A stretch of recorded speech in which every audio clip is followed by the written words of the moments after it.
So, as we all know, the talks are about happiness in daily living. And happiness in the context of these talks means unbroken peace of mind. And unbroken peace of mind is there when suffering doesn't arise. And suffering is not pain in the moment. It is an uncomfortableness with oneself, an uncomfortableness with the other, an uncomfortableness with life. Ultimately, all of those are an uncomfortableness with oneself. And that uncomfortableness with oneself exists horizontally in time. And what that means is that a lot of the time that we're uncomfortable, it isn't because of the circumstance that we're in, but because of something that has happened or something that might happen. And the uncomfortableness is stretching itself throughout the present moment.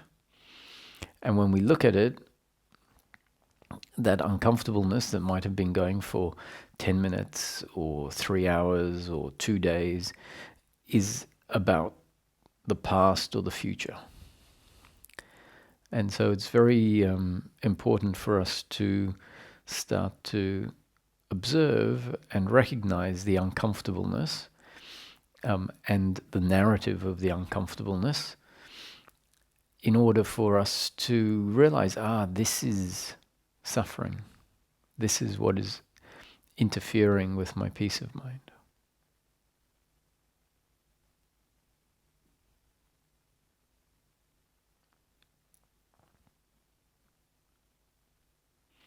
It's not really much good having the concepts if we then don't see the concepts or see what the concepts are pointing at for ourselves in daily living.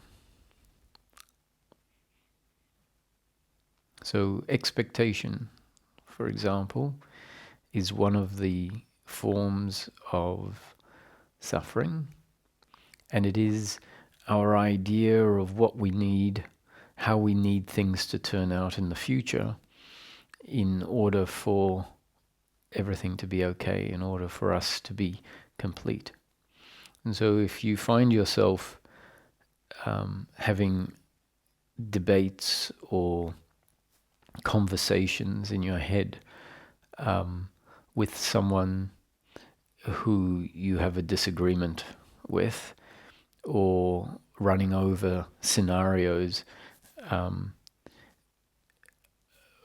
about a meeting, let's say, that's coming up with someone, and if you know what the topic's about, and you know that you'll have some sort of disagreement or see things from slightly different perspectives, and you're always trying to come up with what you're going to say to win the situation, to try and convey your point of view to the other so that the other does what you would like them to do. So, for example, it might be a client who has queried, I don't know, the charges that they're paying, for example. And you might be there thinking about the meeting that's coming up and justifying the charges in your head and all of this. And so there's a difference if it's just the working mind saying, okay, these are the points and this is what I'm going to deliver. That's one thing. But what could happen is that you're going over and over and over these things, making the client wrong, going over why they don't understand why these charges are there and how much time it takes for something and how much it costs to run the business, etc., etc. And at some point we might realize that we're just trying to, we have an imagination and an expectation of what we want to happen. And we're spending all of this time thinking about it and debating with the person in our head.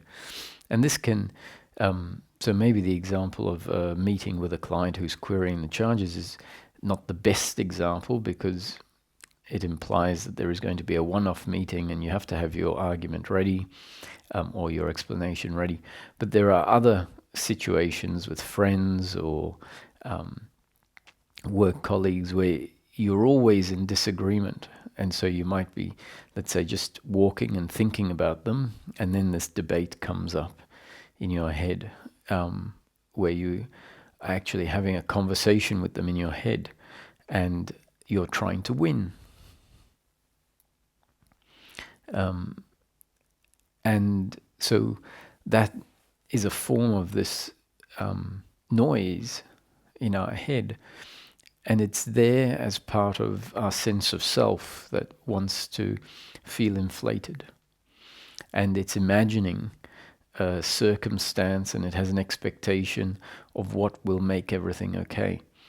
You could be thinking about, I don't know, some investment that you've made, and how in the future, when things work out a certain way, this is what you're going to do, and it's going to be fantastic. And if this is what you're thinking about all of the time, or a lot of the time, hopefully attention can land on this and see that we're trying to win, or we're trying to imagine another circumstance in life.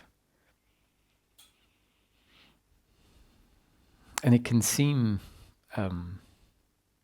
justifiable, it can seem like it has a purpose.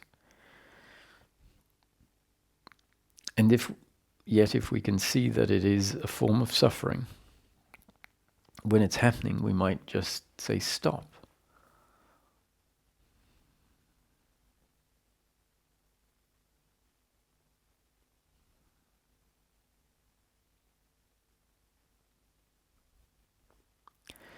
And if the stopping happens, if we stop debating in our head and trying to win, and imagining how life is going to be when things maybe in the future turn out a certain way, we just stop. What you'll experience is the ending of that noise, that mental noise, and you'll feel the relief and the presence. And so in this case, I'm not talking about guilt or blame, which are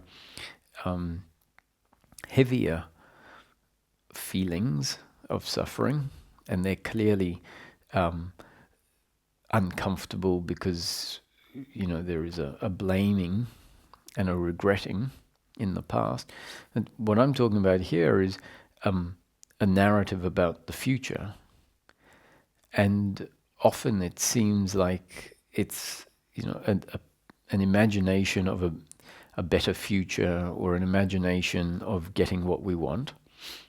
And so it can seem like it's worthwhile. And so that type of thinking gets to go on longer than other thinking that is seen to be problematic because of its content. And it's only when this thinking starts getting cut off that we feel that too is definitely a form of suffering. And it's only if it's become very clear that really what we're looking for is more and more presence, more and more connectedness to that part of ourself that doesn't need things to turn out a certain way in order for it to feel good now. That part of ourself that is covered up by that thinking. So our priority needs to be that. And if it's that, once we see these ongoing conversations in our head as a disturbance of that, that's when we have reason to cut them short.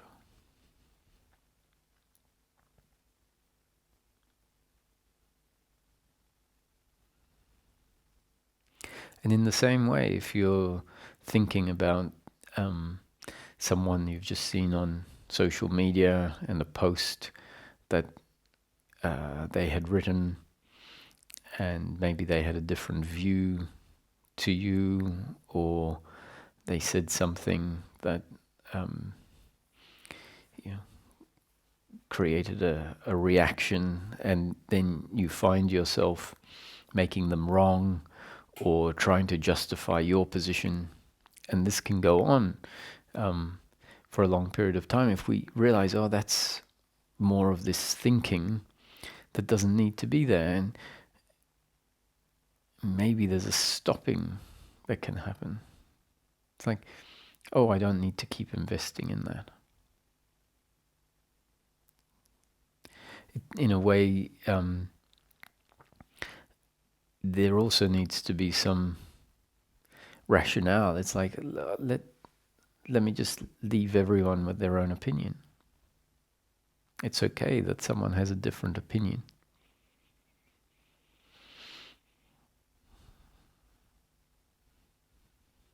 My involvement in it is a judgment, in a sense, a judgment of their view, wanting their view to change, wanting to be right or to win, feeling superior and making them inferior, which is once again a form of judgment.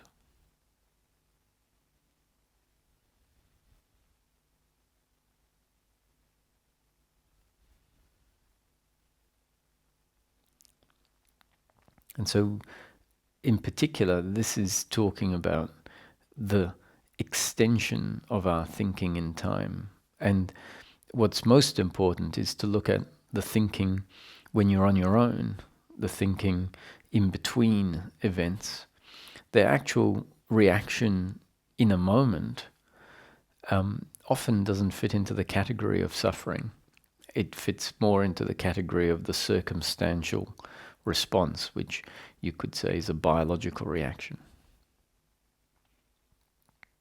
And so even anger arising, for example, is part of the circumstance, and the suffering is afterwards when we're feeling guilty about it, or going over why we got angry, blaming the other person for making us angry, wishing that we hadn't got angry. And all that happens after the anger. And it can happen and carry on for the whole day. So if we see that that's the blame, that's the guilt, that's the mental noise of suffering, that's the psychological me that is holding on to what happened as if it is my doing, and holding on to the pain and wanting that pain to not have been there, the pain of getting angry, for example, or the pain of getting angry and then having the other not like us, or get angry back, or be sad.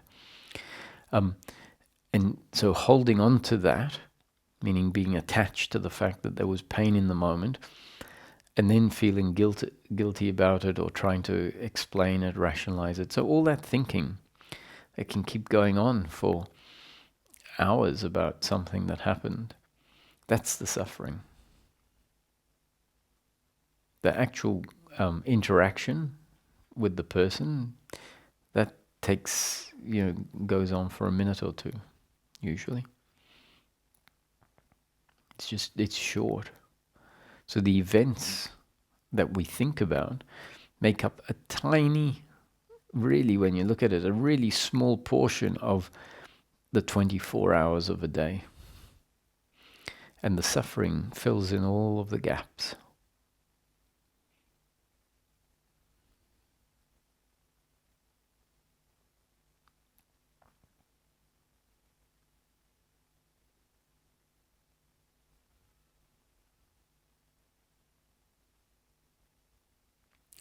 So the doer, or the me, or the psychological identity, those are all different names for the same phenomenon, and that is the identity, which is a psychological identity. It doesn't really exist except as an idea or a belief of who we are. That is the identity that at the root of the narrative. I hate you because you hurt me. In the narrative, there is the me, I. So I per se is not the problem. So if I say I went to the shops, that's not the psychological me. We can still have use of the personal pronoun I and you. So the issue isn't seeing myself as an I and seeing you as a you. It's the psychological identity is the I that sees oneself as the doer and then blames oneself, sees the other as the doer and then blames them, and feels anxiety and feels expectation.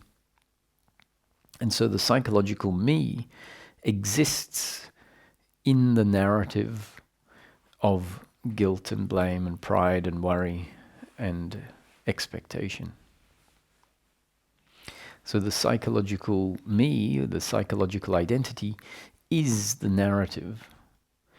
And if we look at the root of the narrative, we can say that's the root of the psychological me. And so the root of the narrative is the belief, the attitude of personal doership and attachment to outcome.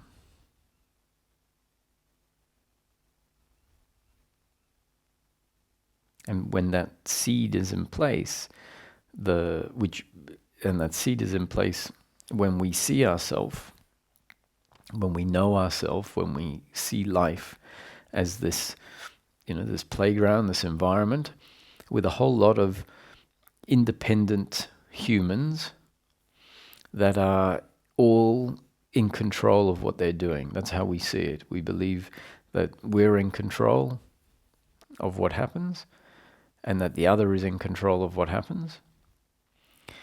And if life hasn't reconditioned us, so life put all of that in place, and so generally speaking, we see this three-dimensional world and time that flows horizontally, and the three-dimensional world of and time that we find ourselves in is populated by all of these people.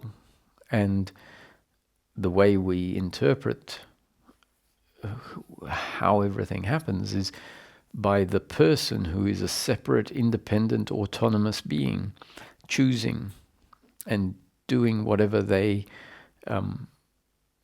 are, doing what they are in control of.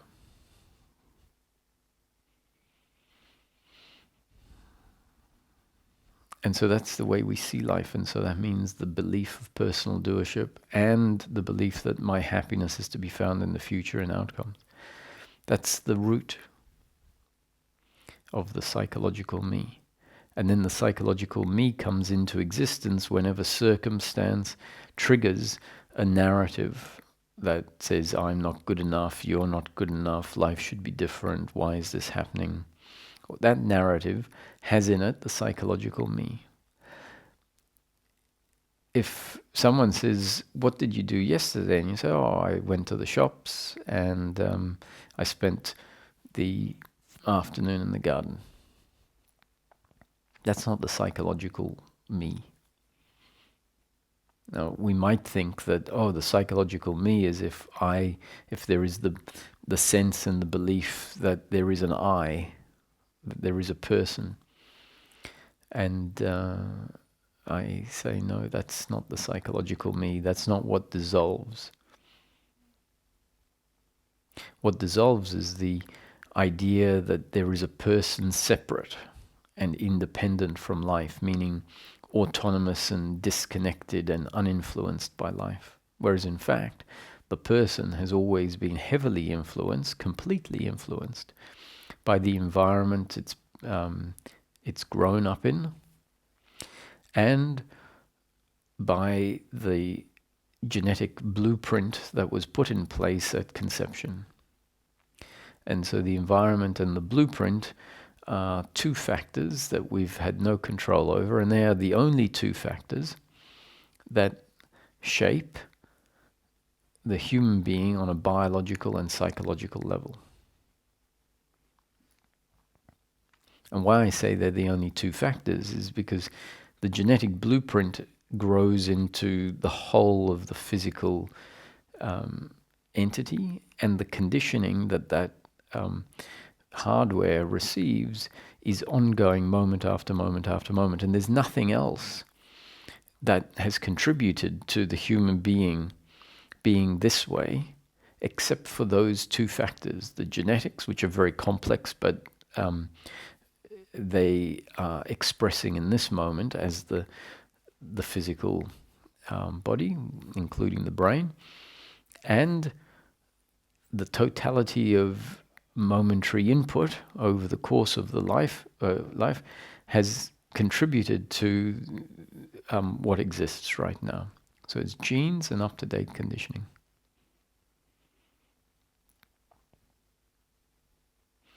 And so if that's understood, we'll see that we can't think anything or say anything or feel anything or do anything unless that is a result of who we are, which is a result of these factors that we're not in control of, and they're factors that we can call life. So we are an extrusion of life, not separate from life, always connected to life. If we were separate from life, we wouldn't be impacted by anything. We wouldn't hear what the other person says. We wouldn't have emotions because of what's happening in the environment. The sun wouldn't tan us. We wouldn't feel hot or cold in the environment we're in because we would be separate.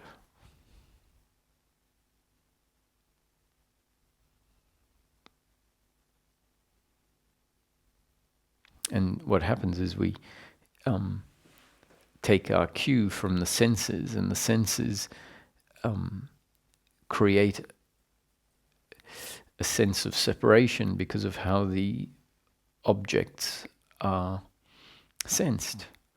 So the sense of sight creates boundaries or the object itself seems to have a boundary, and so our sight tends to separate the environment into many, many separate objects, coupled by the fact that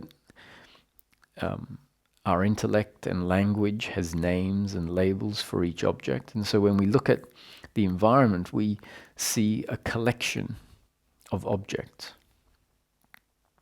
So sight has a way of quasi-separating sight and language.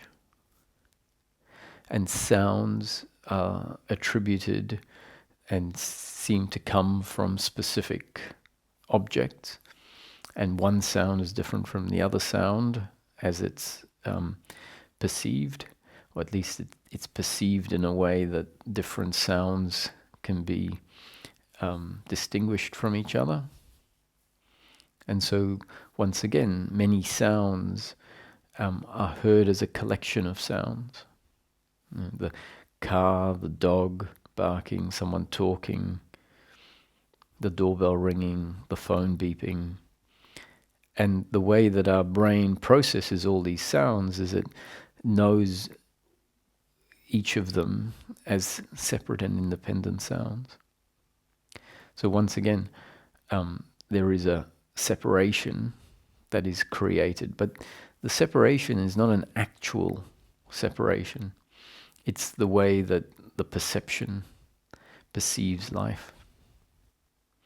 And the same goes for our own body. As we see our own body separate from other objects, we feel there's the sense of touch that delineates our body from the other objects.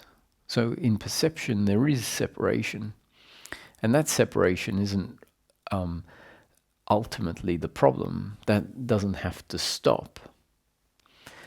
But it's interesting to see how, because that is there, it can create a deeper, or it can obscure an appreciation of a non-separation beyond the senses. So for us to go beyond the separation of the senses, we need to think about how the senses tend to create the impression of separation. Or not necessarily just an impression, it creates a separation on a certain level, and that separation on that level of perception is not really a problem. It's not ultimately a problem. But if it prevents us from seeing the deeper connectedness, then it becomes, well, that not seeing the deeper connectedness is the problem.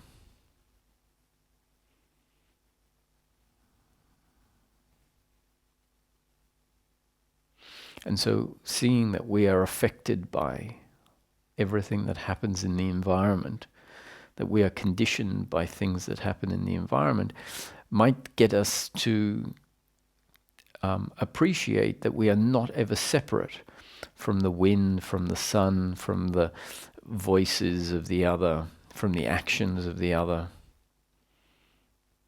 As soon as they are perceived, we are one with them.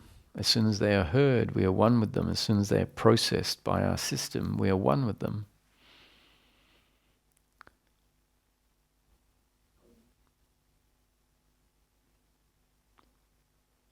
So we really are like fish in the water. The fish in the water are not separate from each other.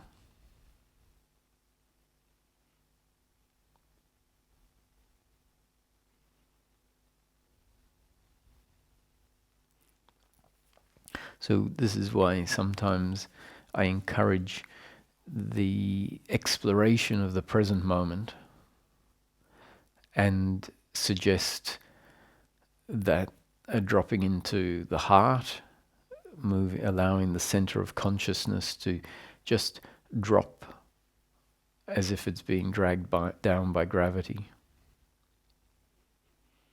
from the head, which is where we tend to be thinking about all sorts of things. That once again creates a separation from the present moment.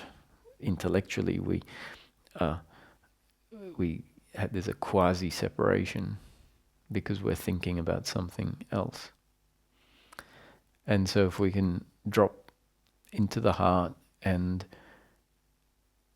open the gaze so that the gaze allows the whole environment to fit into our field of vision. And you can do the same with your field, the field of awareness, the auditory field. Allow it to, in a way, open up so that all of the sounds are heard as a symphony within the auditory field.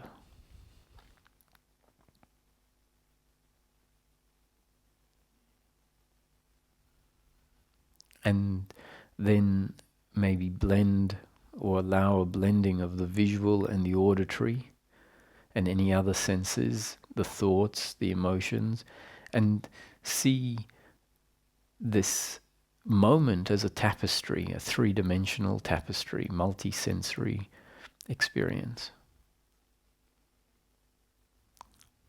And from this perspective, maybe all of the objects start to be seen as really one big object of experience.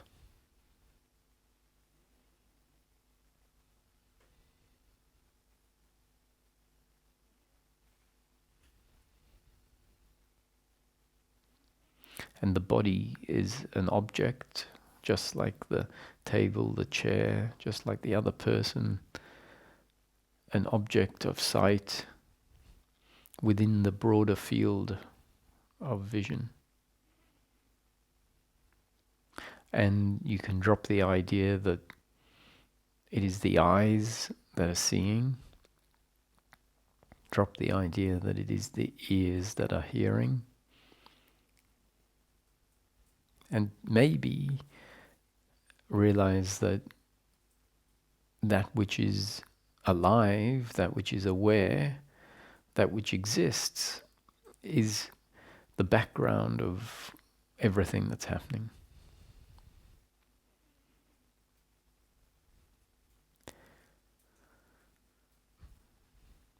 That the body too is seen as an object not by the eyes necessarily. We can allow that concept to dissolve while in that exploration of the present moment.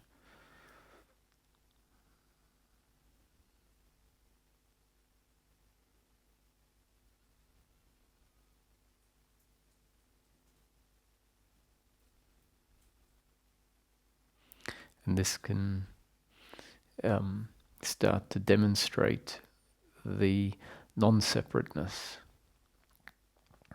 We can see the non-separateness on an experiential level. The senses can be perceived from a different perspective, where instead of seeing lots of different objects, a collection of separate objects, we can see everything arising as a singular arising within the field of awareness.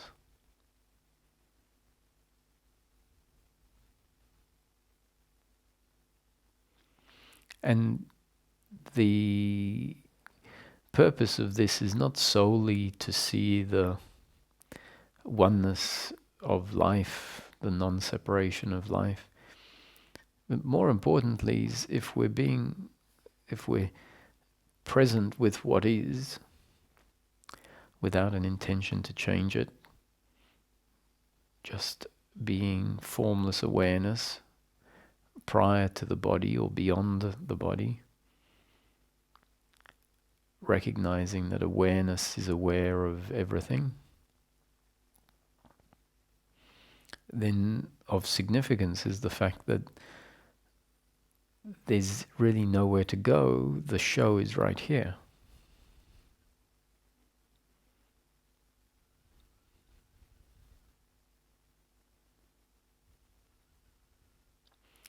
And the thinking can slow down. And it may seem irrelevant to think about what happened yesterday or what might happen tomorrow.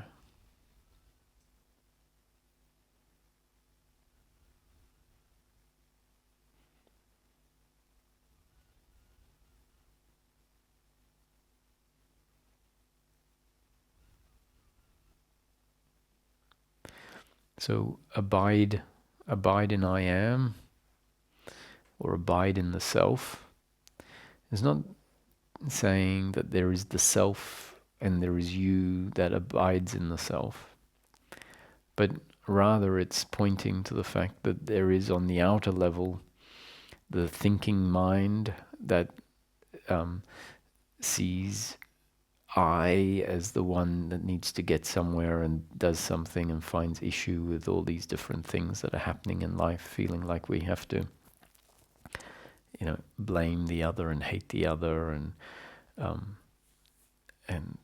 get revenge, or at least have the other apologize, or whatever the situation is stirring up in us. That's on the outer level, let's say, like on the surface of the lake.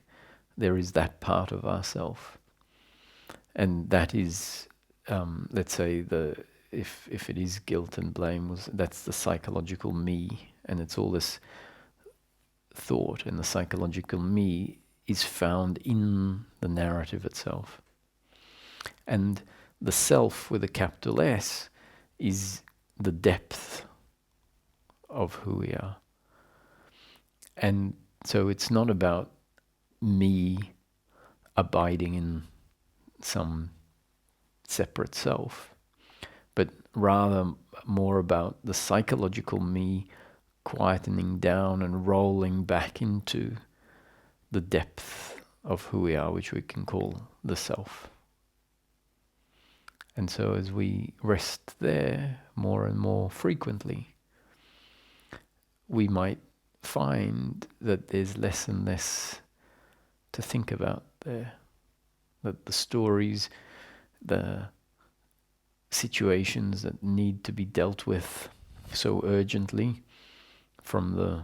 when we're grounded in the psychological me, tend to become much less relevant.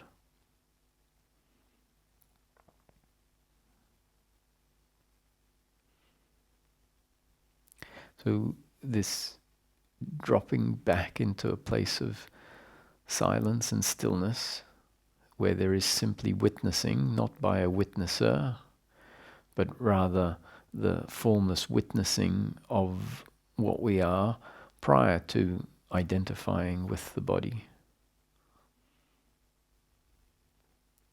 So that falling back is sometimes accompanied by a cutting off of thinking. And the cutting off really is where there is a recognition that blame has been going on for the last 3 hours, and something just says stop. And in that moment, the story is suspended. It's like, oh, actually, that's not really important. And we get to say that and drop out of it once we have found that there is this more precious place that we can spend more time in. And we get to spend more time there when we spend less time thinking about hating the other and seeing the other as a competitor and a rival and an enemy, where we feel suspicious of the other. And seeing life as destiny, understanding that life is unfolding moment after moment. We can call that destiny unfolding exactly as it's destined to unfold, and that you and the other are always functioning according to one's destiny. And so whatever has happened was part of your destiny and part of the other's destiny. So with this understanding, if that starts to kick in, then the stopping of the narrative becomes easier too, because the narrative is never seeing that as destiny. It's seeing it as what shouldn't have happened and comparing it to what we believe should have happened.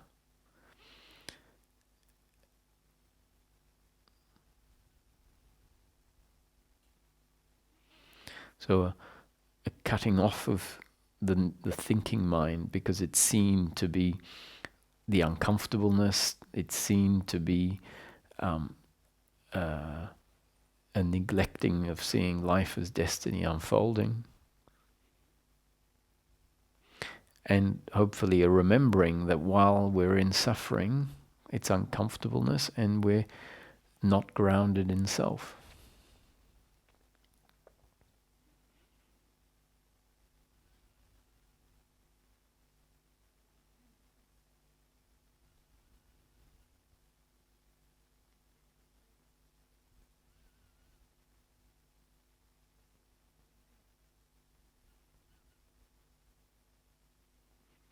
So remember, all of the concepts are there only insofar as they can help us identify suffering, remind us that suffering is not an optimal functioning.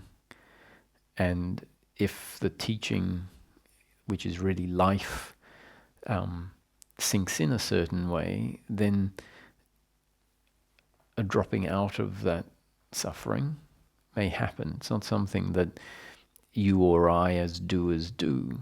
In fact, what hopefully we see is that there is no doer, there is just a conditioned instrument that has been conditioned by life to see itself as separate and be attached to outcomes and blame the other and blame itself. And now there may be the appreciation that life is delivering new conditioning, the biological instrument is changing, and the suffering is being cut off, and we're dropping into a space of quietude. So the concepts are really there to inspire a movement towards the absence of suffering.